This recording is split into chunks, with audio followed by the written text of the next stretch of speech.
El inca es uno solo, de acuerdo al gobernante. El idioma es runacini. Los quechuas de la sierra, de acuerdo, se reconocen como runas, al menos la gran población. ¿Ok? Sí hay una élite gobernante, hay una clase diferenciada, sí, pero la gran mayoría eran runas. Los de la costa, siglo XV, todavía no llegan los incas, ¿de acuerdo? O sea, los incas Tupac Yupanqui, Pachacuti, eran yungas, o así los reconocieron y los mencionan los primeros cronistas. Su idioma en general, había varios en la costa, en el norte, en la costa central, pero en general había un idioma que ellos hablaban, que era el muchic, que ya era mucho más antiguo, los mochicas. Pero había un idioma en particular de la costa, ¿de acuerdo? Que se hablaba a lo largo de toda la costa. Era un idioma que se utilizaba para comerciar. La mayoría eran pescadores. Y como de balsa en balsa se iban de puerto en puerto, ¿no? Necesitaban comerciar e intercambiar. Había un idioma, digamos, no tan formal, un poco más suelto, que le llaman la pescadora. Que algunos lo confunden o le llaman también muchic. Entonces este idioma es el que recogen los cronistas. Hubo varios idiomas. Los sitios arqueológicos actualmente tienen diferentes nombres, ¿de acuerdo? Sus nombres están muy relacionados a las toponimias, es decir, a los nombres de los sitios. Pero en general, estos nombres no son pues originales. Son nombres del siglo XIX, siglo XX.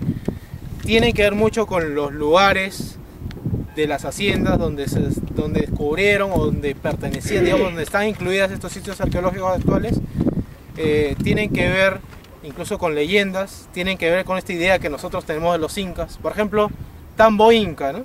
Hay 30.000 tambos incas por toda la costa central. No creo que se hayan llamado todos tambo incas. Siempre le ponemos, antes de mencionar el sitio, la palabra huaca, ¿no? Como mencionando, voy a irme a la Huaca Pariache, ¿no? Y decimos huaca, ¿y qué michi significa huaca, ¿no? Siempre, y todos decimos, ah, mi papá se iba a la huaca, o están huaqueando, ¿no? Entonces, ¿pero qué es huaca?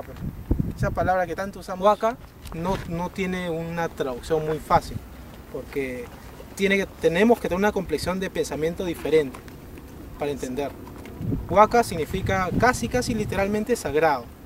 Es una cualidad, no es un sitio, no es un lugar. Es algo más subjetivo.